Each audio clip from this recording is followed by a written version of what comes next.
Hello friends, welcome to Kalas food work. இன்னைக்கு நம்ம சேனல்ல மருத்துவ குணம் வாய்ந்த தூதுவளை துவையல் எப்படி பண்றதுன்னு பார்க்கலாம். தூதுவளை எல்லாம் இந்த மாதிரி இருக்கும், பின்னாடி இப்படி முள்ளு இருக்கும். நம்ம என்ன செய்யணும், இந்த முள்ளை வெட்டிக்கிடணும். இப்படி மடக்கி வச்சு இந்த முள்ளை வெட்டிக்கிடணும். இந்த மாதிரி நீங்க எடுத்துக்கிடணும்.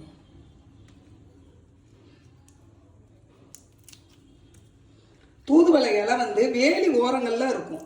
எப்போ பார்த்தாலும் நீங்க எடுத்துட்டு இதே மாதிரி துவையல் அரைச்சி சாப்பிடுங்க. சளிக்கு ரொம்ப நல்லது. நம்ம இதே மாதிரி எல்லா இலையும் வெட்டிக்கலாம். இப்போ தூதுவளை துவையல் செய்யறதுக்காக ஃபர்ஸ்ட் வதக்கிக்கலாம். அடுப்பில் ஒரு கடாயை வச்சுட்டு 1 ஸ்பூன் நல்லெண்ணெய் ஊற்றிக்கிறேன்.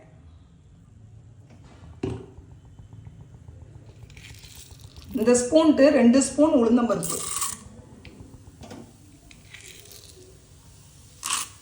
உளுந்தம்பருப்பு நல்லா செவக்கட்டும். உளுந்தம்பருப்பு நல்லா செவந்துருச்சு.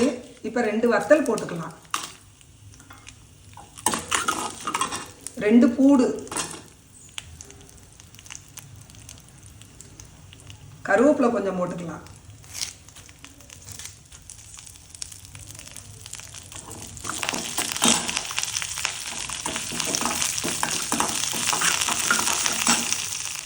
தூதுவளை இலை 1 கப் எடுத்து முள்ளெல்லாம் வெட்டிட்டு நல்லா கழுவி எடுத்துட்டு வந்திருக்கிறேன். இதையும் போட்டுக்கலாம்.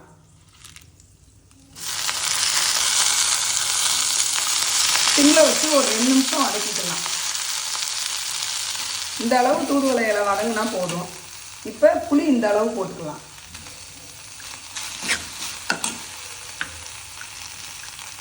தேவையான அளவு உப்பு, தேங்காய் பூ ஒரு 3 ஸ்பூன்,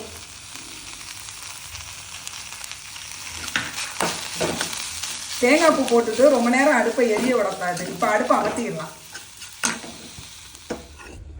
இப்போ இது ஆறிடுச்சு. நம்ம அம்மியில் வச்சு அரைச்சிக்கலாம். அம்மியில் அரைச்சி சாப்பிட்டீங்கன்னா ரொம்ப டேஸ்ட்டாக இருக்கும். உங்கள் வீட்டில் அம்மி வசதி இல்லைன்னா நீங்கள் மிக்சியில் போட்டுக்கோங்க. கொரகொரப்பாக போட்டுக்கிடணும்.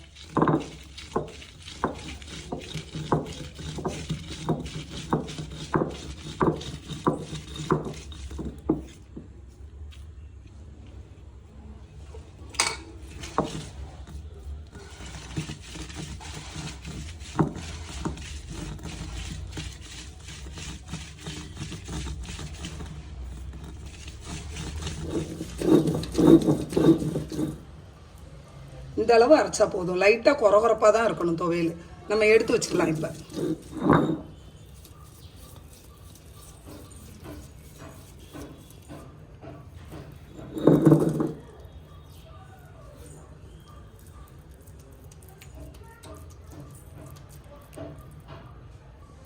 சுவையான தூதுவளை துவையல் ரெடி. தூதுவளை துவையலை அரைச்சாச்சு. நம்ம இதை தாளிக்க வேண்டியதில்லை. சுடு சாதத்தில் நெய் வச்சு இந்த துவையில வச்சு கொடுத்தனா குழந்தைங்க கூட விரும்பி சாப்பிடுவாங்க. காய்ச்சலப்ப நமக்கு வாய் கசப்பாக இருக்கும். அந்த நேரத்தில் சுடுசாதம் வச்சு ரசம் வச்சு இந்த துவையில கடிச்சு சாப்பிட்டீங்கன்னா வாய்க்கு ரொம்ப நல்லா இருக்கும். நீங்களும் இதே மாதிரி வீட்டில் ட்ரை பண்ணி பாருங்க. உங்களுக்கு இந்த துவையல் பிடிச்சிருந்தனா கலாஸ் ஃபுட் ஒர்க் சேனலை லைக் பண்ணுங்க, ஷேர் பண்ணுங்க, சப்ஸ்கிரைப் பண்ணுங்க. பக்கத்தில் இருக்கிற பெல் ஐக்கானை கிளிக் பண்ணுங்க. Thank you friends.